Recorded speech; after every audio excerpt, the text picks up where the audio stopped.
आज अविनाश विश्वजित यांच्या निमित्ताने हा आपल्या आयुष्यातला विठ्ठल सुद्धा आपल्याला भेटावा अशी सदिच्छा या निमित्ताने व्यक्त करते. खरं तर गप्पांच्या ओघात अनेक गोष्टी जशा उलगडत गेल्या तसं आणखी एक गंमत मला लक्षात आली की एक चित्रपट आला होता वजनदार, आणि आता तसं बघायला गेलं तर एक कॉम्प्लेक्स असतो, वजनदार व्यक्तिमत्वांना एक कॉम्प्लेक्स असतो, पण हा कॉम्प्लेक्सच तुम्ही काही अंशी घालवलात, कारण वजनदार व्यक्तिमत्वांसाठी तुम्ही गाणं सुद्धा केलं. कसं झालं ते? ॲक्च्युली सचिन कुंडलकरची ही फिल्म होती.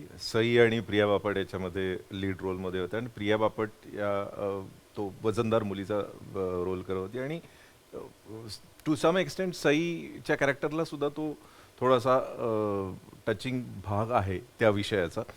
तर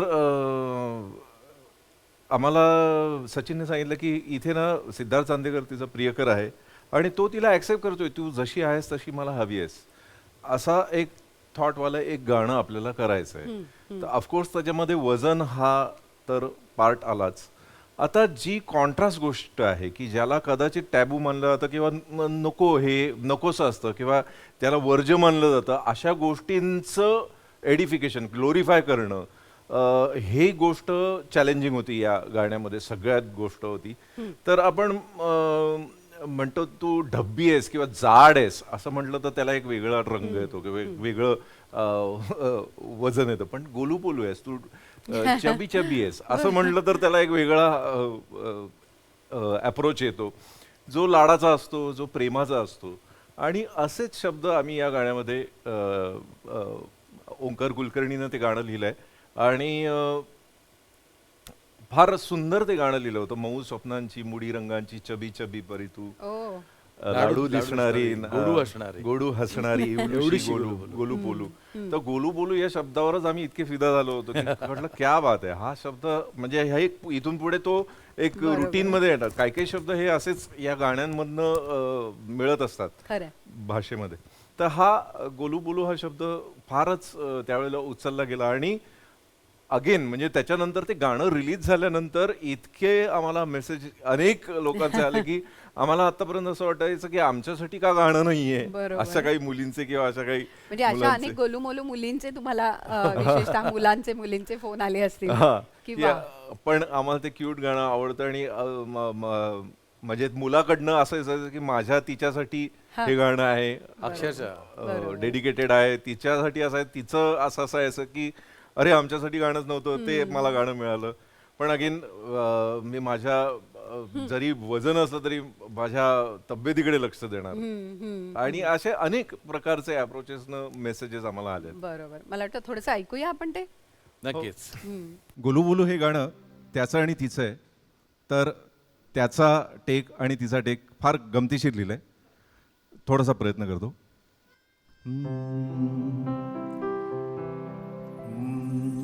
मऊ स्वप्नाची, मुडी रंगाची, चबी चबी परी तू, लाडू दिसणारी, गोडू हसणारी, इवलुशी गोलू पोलू, मन भुर्र भुर्र करी उंच उंच आकाशी, चल हात दे तुझा या थंड थंड ओल्या धुक्याच्या राणी, जस करूया मजा. यावरती म्हणते जाऊ दे नको रे श्वास ना पुरे, नको नको नाही जा, तुझ्या ढंगाची बारीक अंगाची शोध कुणी परी तू. तो म्हणतो ती तू, नाजूक दिसणारी, मापात बसणारी नसेल जी गोलू बोलू.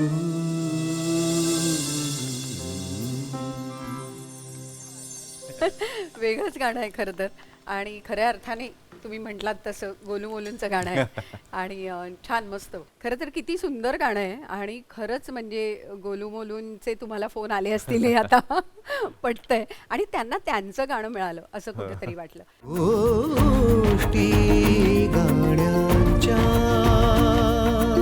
याच सगळ्या गोष्टी म्हणजे अनेकदा असं होतं ना की आपल्या आयुष्यातले सुखदुःखाचे प्रसंग असतात आणि आपल्या आयुष्यातली ती प्रेमाची गोष्ट असते जी या गाण्यांमधनं सांगितली जाते, जे ती सध्या काय करते मधनं मिळालं आणि त्या गाण्याला तुम्हाला फिल्मफेअर मिळालं. येस. तर हृदयात वाजे समथिंग हे कसं आलं, काय झालं नेमकं? खूप इंटरेस्टिंग किस्सा आहे ऍक्च्युली याचा, की या गाण्याची ट्यून आम्ही आधी केली होती आणि याच्यावरती शब्द काय असावेत, तेव्हा ओल्या संजवेळी सारखं गाणं असावं का, कसं असावं, कसं असावं, ह्याच्यावरती खूप विचार आम्ही करत होतो सगळेजण. पण विश्वजितनी शब्द लिहिले होते, हा. हृदयात वाजे समथिंग, सारे जग वाटे हॅपनिंग, असतो सदा मी असा ड्रीमिंग.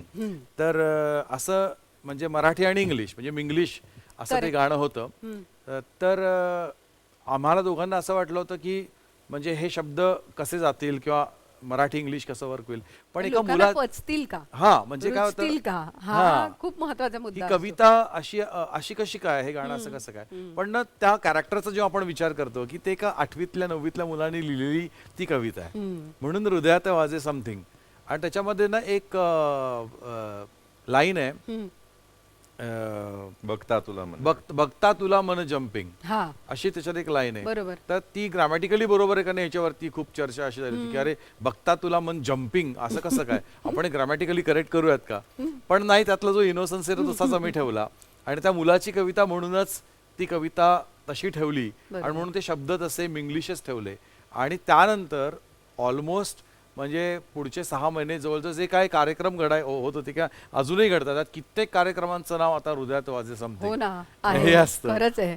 तर ते गाणं त्या फिल्मचा एक जणू बॅकड्रॉप बनलं, म्हणजे त्याची एक ट्यून पण आम्ही खूप छान केली. आणि ह्या गाण्यासाठी टेनॉर बेंजो नावाचं एक वाद्य आम्ही वापरलं, ज्याच्यावरती ते टडरंगडरडंग टडरडरडरडंगडरडंग ती जी ट्यून वाजते ओके. ती एका पाश्चिमात्य वाद्य आहे टेनॉर बेंजो, त्याला ते वाद्य खास या गाण्यासाठी आम्ही वापरलं. वा. आणि ते इतकं लोकप्रिय झाली ती ट्यून आणि ते गाणं प्रश्नच की नाही. त्या चित्रपटामध्ये जिथे जिथे त्याला रिकॉल येतो, म्हणजे मोठेपणचा तो अंकुश चौधरी आहे, बरोबर. त्याला आपल्या लहानपणचा रिकॉल येतो, तिथे फक्त ती तेव्हा ट्यून तेव्हा आली तिथे ती धून की वाजते. ते आपण पटकन आपल्या नॉस्टॅल्जियामध्ये जातो. प्रत्येकालाच आपल्या नॉस्टॅल्जियामध्ये नेणारा असा हा चित्रपट होता. ती सध्या काय करते आणि म्हणजे या या गाण्याला- गाण्याची एक छोटीशी हे सांगावीशी वाटते मला. जरी हे गाणं मी लिहिलेलं असलं तरी माझ्याबरोबर ते श्रीरंग गोडबोलेंनी पण लिहिलेलं आहे. तर मला आठवतंय की हे गाणं चा ड्राफ्ट अंतऱ्यांपर्यंत झालेला होता माझ्याकडनं लिहून,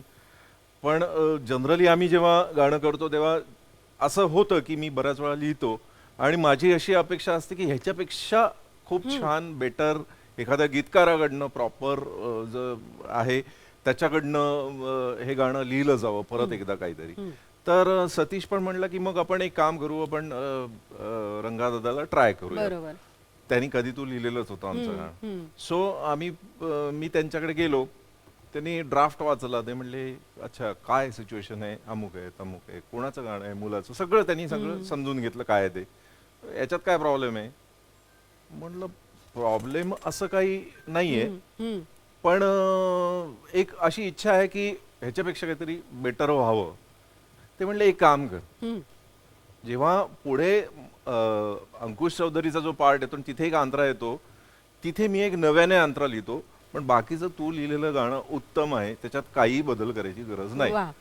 मी म्हटलं एका गीतकाराने दुसऱ्या गीतकाराला दिलेली कॉम्प्लिमेंट आहे ती. मी म्हटलं ठीक आहे सर, थँक्यू, तुम्हाला जर ते चांगलं वाटत असेल तर तसंच ठेवूयात आपण. आणि अशा पद्धतीनं ते गाणं झालं. बरोबर. आणि या गाण्याला फिल्मफेअर मिळालं. फिल्मफेअर अवॉर्ड मिळाला सो आमचं ते पहिलं. फिल्मफेअर मिळालं त्यावेळचा तो प्रसंग मला वाटतं आजही डोळ्यासमोर येत असेल आणि तो कधीच डोळ्यासमोर न जाणारा Absolutely. असा असेल. पण नक्कीच हे गाणं ऐकायला जरूर हवं. जरूर जरूर, ऐकूया जरूर. नक्की.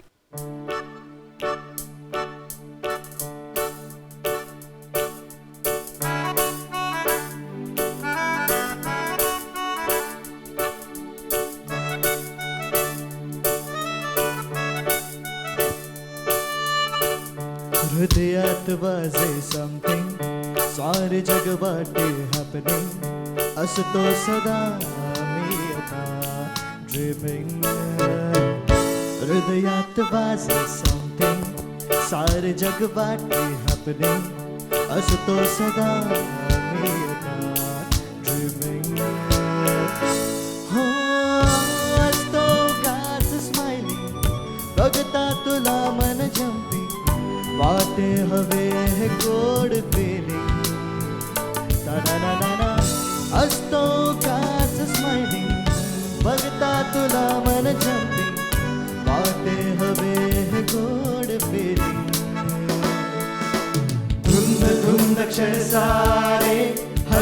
हलके फुलणारे फिरवी ओठांवरती येई तुझेच गाणे धुंद धुंद क्षण सारे हलके हलके फुलणारे फिरवी ओठांवरती येई तुझेच गाणे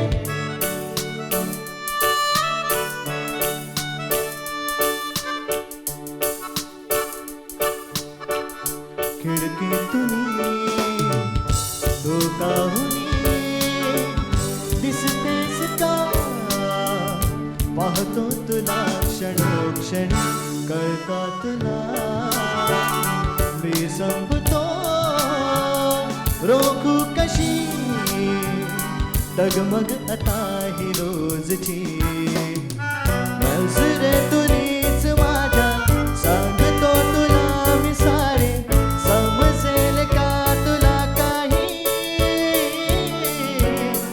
पाहतो जिथे जिथे मी चेहरा तुझाच आहे विसरतो आता मलाच मी हृदयात वासे सांगते सारे जग बाटे हपले असतो सदा मी हृदयात वासे सांगते सारे जग वाटे आपले असतो सदा मी आता रे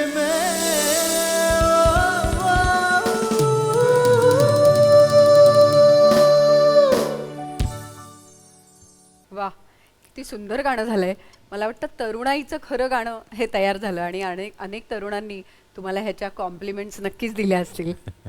पण हे सगळं ऐकल्यानंतर पाहिल्यानंतर आमचाही आता विश्वास बसतोय की मराठीतले एकमेव संगीतकार की ज्यांनी हॉलिवूडला संगीत दिलंय, हॉलिवूडच्या फिल्मला संगीत दिलंय, तर हा योग आला कसा जुळून, कशा पद्धतीने ते सगळं पुढचं झालं? येस, ॲक्च्युली लॉकडाऊनचा काळ जेव्हा होता तेव्हा त्या काळामध्ये एक फ्रेंच म्हणजे फिल्म होती जी शॉर्ट फिल्म होती ती. त्या शॉर्ट फिल्ममध्ये एक म्हणजे डिरेक्टर होते, त्यांना एक गाणं हवं होतं फ्रेंच फिल्मसाठी की जे इंडियन म्हणजे आपल्या कल्चरवरती आधारित असं गाणं होतं ते. तर ते गाणं मी आणि विश्वजितनी कंपोज केलं होतं आणि ते गाणं त्यांना पाठवलं, त्याच्यावरती शूटिंग पण झालं आणि ते गाणं त्यांना खूप आवडलं होतं. त्यांनी तसं आम्हाला बोलून पण दाखवलं होतं की हे गाणं खूप छान आहे आणि आपण इन फ्युचर नक्कीच काहीतरी पुढे करू. पण युजली आपण असं बोलतोच एकमेकांपाशी की नक्कीच भेटू, नक्कीच काम करू. असाच एकदा त्यांचा मला फोन आला की एक फिल्म आहे त्याच्यासाठी तुम्ही गाणं कराल का पंजाबी. तर मी विश्वजितला फोन केला की म्हटलं त्याचा असा कॉल येतोय. तो म्हटलं करूया, ठीक आहे. कोविडचा काळ होता तो, त्यामुळे एक तर खूप निगेटिव्हिटी होती आणि हे काम आपल्याला एक काहीतरी वेगळं करायला मिळणार म्हणून आम्ही तसे कूल होतो. आणि नंतर त्यांनी आम्हाला नरेट केलं, मला आणि विश्वजितला, की गाणं नक्की काय आहे, की एक it's a Indian wedding song असं असणार आहे ते आणि त्याच्यामध्ये एक फिल्ममधली गोष्ट वगैरे पुढे जाते वगैरे असं एक त्यांनी छोटंसं ब्रीफ आम्हाला दिलं आणि त्यांनी आम्हाला सांगितलं की तुम्ही ह्याचा मुखडा कंपोज करून आम्हाला पाठवा. आणि आम्ही तो मुखडा कंपोज करून त्यांना पाठवला. आणि नंतर जेव्हा आम्हाला मेल आली तेव्हा असं कळलं की द ग्रेट ॲडम सँडलर प्रोडक्शन ते आहे आणि जेनिफर ॲनिस्टन या फिल्ममध्ये काम करणार आहे आणि ही हॉलिवूडची एक खूप मोठी फिल्म आहे मर्डर मिस्ट्री 2, त्याच्यासाठी आपण गाणं कंपोज करतोय. तोपर्यंत आम्हाला माहिती नव्हतं. आणि मग ते US मध्ये, आमचे कोरिओग्राफर्स पॅरिसमध्ये, आम्ही इंडियामध्ये, असे आमचे रात्री 2 पहाटे 4 वाजता म्हणजे बघा, म्युझिक तुम्हाला कुठेही घेऊन जाऊ शकतं. अगदी त्या कोविडच्याच काळात याचा जो फर्स्ट पार्ट होता मर्डर मिस्ट्री 2 हा आधीच 1-2 महिन्यापूर्वी 3 महिन्यापूर्वी असंच घरी बसल्या काहीतरी बघायचं, तर ॲडम सँडलरचा मी पण फॅन आहे, तर मी बघितलं होतं ती फिल्म. आणि ती बघताना मला कधीच असं स्वप्नही वाटलेलं नव्हतं की याच्या पुढच्या पार्टला अक्षरशः काही महिन्यातच आपण त्याच्याशी कनेक्ट होणार आहोत. So it's a fun of music. पण एक नवीन चॅलेंज होतं, खूपच जबाबदारी मोठी होती.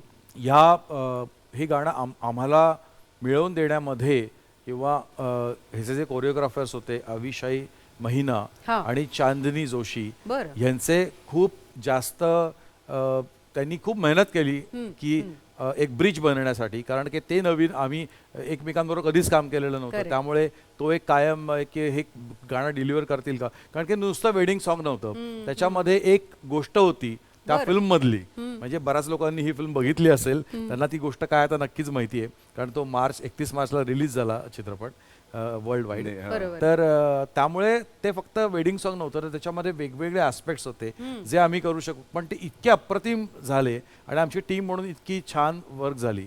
सो आय थिंक एक विलक्षण अनुभव होता हॉलिवूडसाठी काम करणं. आणि हॉलिवूडच्या 70 mm वरती अविनाश विश्वजित हे नाव बघणं हा एक खूप अभिमान असलेली गोष्ट. नक्कीच नक्कीच, आणि एक समृद्ध करणारा अनुभव असं सुद्धा नक्कीच म्हणता येईल. गोष्टी गाण्यांच्या. आम्हाला काही ऐकायला मिळेल का त्यातलं काही असं झलक? जरूर. हे गाणं जे आम्ही बनवत होतो तेव्हा याचं एक मेकिंग व्हिडिओ केला, आय थिंक आपण तोच बघूयात. अरे वा, हरकत नाही. मग मला वाटतं सगळंच आम्हाला बघायला मिळेल की नक्कीच. कशी प्रोसेस झाली आणि कशा गोष्टी घडल्या. आपण पाहूया तो video.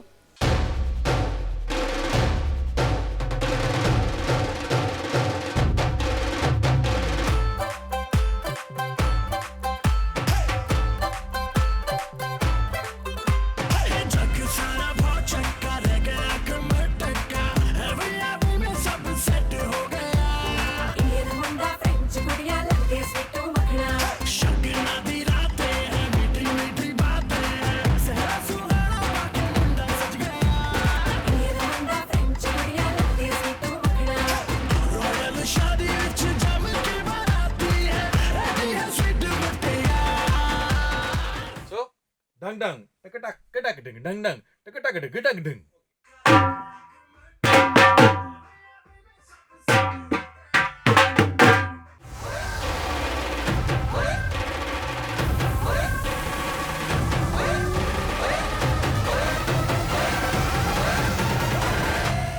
All the way from France, 7,000 kilometers away from where the sequence was shot.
Hold it. Boom, boom, shava.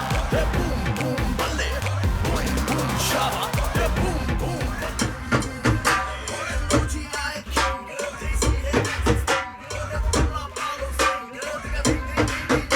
धरती पे कोई जगह नहीं तेरे मेरे प्यार के लिए ओ बेबी. तो मैंने बनाया है प्लान तुझे लेके जाऊं मैं चांद के पीछे.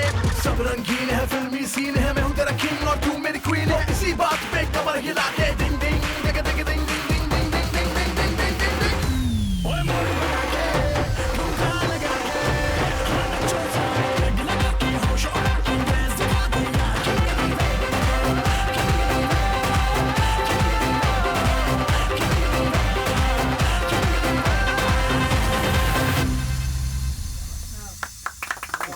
खरं तर हे सगळं पाहिल्यानंतर ऐकल्यानंतर खूप बरं वाटलं, आणि एक मराठी व्यक्ती म्हणून आणि मराठी संगीतकार म्हणून आणि आम्हाला तुमच्याबद्दल खरंच खूप अभिमान वाटतोय. आणि खूप शुभेच्छा तुम्हाला की तुमच्या पुढच्या प्रवासात देखील असे अनेक यशाचे टप्पे तुम्हाला पार करता यावेत.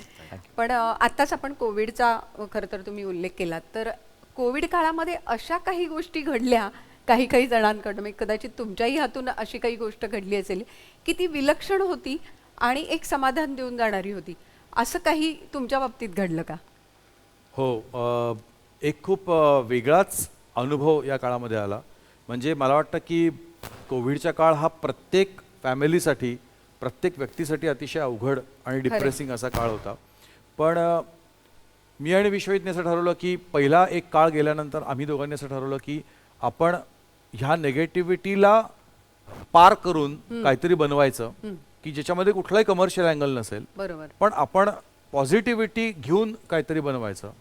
आणि आमचा प्रोड्युसर मित्र स्वप्नील मुनोत याला आम्ही ही इच्छा दाखवली की आपण एक काहीतरी असं बनवूयात की ज्यांनी ते गाणं ऐकून एक काहीतरी पॉझिटिव्हिटी जनरेट होईल. तर आम्ही दोघंही स्वामींचे भक्त आहोत आणि कसं म्हणजे एक सर्कल जुळतं बघा की स्वप्नील सुद्धा स्वामींचा भक्त होता. अच्छा. मग असं केलं की आपण स्वामींवरती का गाणं करू नये. तर गुरु ठाकूरला फोन केला. गुरुला म्हटलं की असं स्वामींचं गाणं करतोय. तर त्यांनी इतकं अप्रतिम गाणं लिहून दिलं. आधी तूचं अंती तूचं तूच सर्व ठाई, कशा पायी सांगू तुला ठावे सर्व काही. वा. आमची दुःख सगळी तुला माहितीच आहेत. आणि ते गाणं म्हणजे मला तो प्रसंग इतका आठवतोय की श्री स्वामी समर्थ हा जेव्हा जप आम्ही रेकॉर्ड करत होतो तेव्हाच ते एक्सप्रेशन, ते फिलिंग मनामध्ये इतकं होतं की ती नेगेटिव्हिटी कुठेतरी दूर पळून जाते आणि मी परत उभा राहतोय, आम्ही सगळे परत उभे राहतोय. आणि एक पॉझिटिव्हिटी जेव्हा रेकॉर्डिंग स्टुडिओमध्येच तेवढी पॉझिटिव्हिटी होती तेव्हा ही गोष्ट नक्कीच होती की हे गाणं लोकांना खूप पॉझिटिव्हिटी देईल.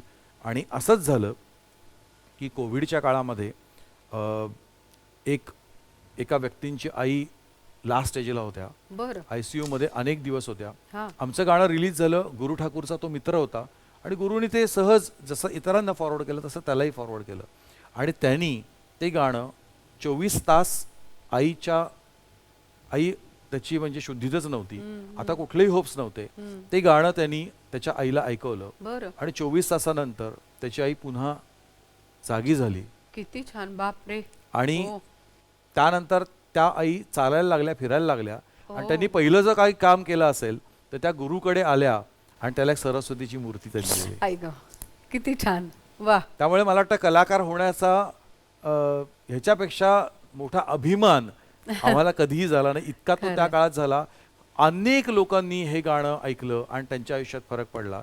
ही स्वामींची कृपा आहे. पण त्यांनी आम्हाला त्याच्यामध्ये निवडलं ते गाणं बनवण्यासाठी. आणि माझी सगळ्या प्रेक्षकांना अशी विनंती आहे की जर तुम्ही गाणं ऐकलं नसेल तर नक्की ऐका. सगळ्या आजकाल सोशल मीडियामुळे सगळीकडे असतंच हे गाणं, आधी तुझं अंती तुझं. पण हा एक खूप सुखद अनुभव होता. आणि असं म्हणतो ना की काही गोष्टींनी तुमचं आयुष्य समृद्ध होतं, तसं आयुष्य समृद्ध करणारा हा अनुभव होता. वा वा. मला वाटतं आपण ऐकूया का प्रत्यक्ष?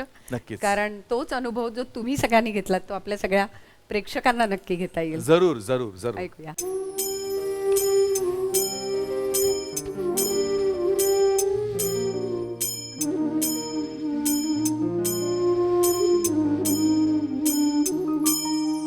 श्री स्वामी समर्थ जय जय स्वामी समर्थ. श्री स्वामी समर्थ जय जय स्वामी समर्थ. महाराज श्री स्वामी समर्थ जय जय स्वामी समर्थ. श्री स्वामी समर्थ जय जय स्वामी समर्थ.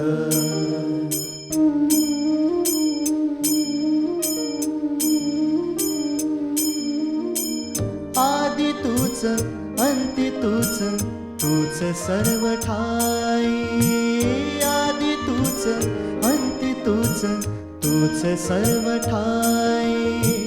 कशा पायी सांगू तुला, कशा पायी सांगू तुला हवे सर्व काही. आदि तूच अंती तूच तूच सर्व ठाई.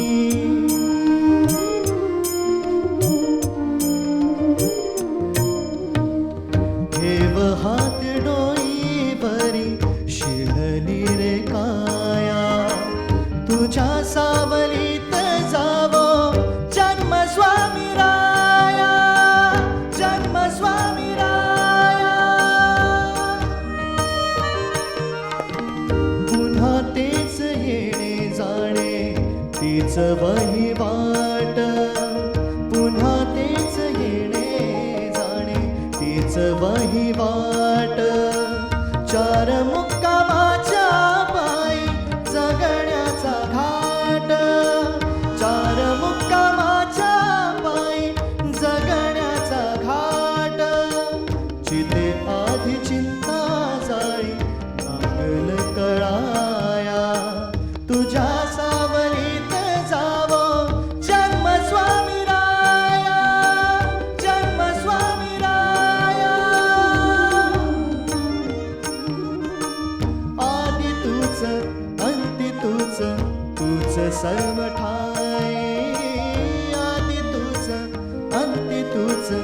तूच सर्व ठाई श्री स्वामी समर्थ जय जय स्वामी समर्थ श्री स्वामी समर्थ जय जय स्वामी समर्थ महाराज श्री स्वामी समर्थ जय जय स्वामी समर्थ श्री स्वामी समर्थ जय जय स्वामी समर्थ महाराज श्री स्वामी समर्थ जय जय स्वामी समर्थ श्री स्वामी समर्थ जय जय स्वामी समर्थ. वा, एक पवित्र वातावरण म्हणतात तसं आणि एक सकारात्मकता जी त्या काळात खूप महत्त्वाची होती ती या अशा प्रकारच्या कलाकृतीतनं अनेकांना मिळाली आणि तुमच्या हातून हे घडलं ही पुन्हा एक समाधानाची आनंदाची गोष्ट. आज गाण्यांच्या गोष्टी आपण या सगळ्या उलगडल्या.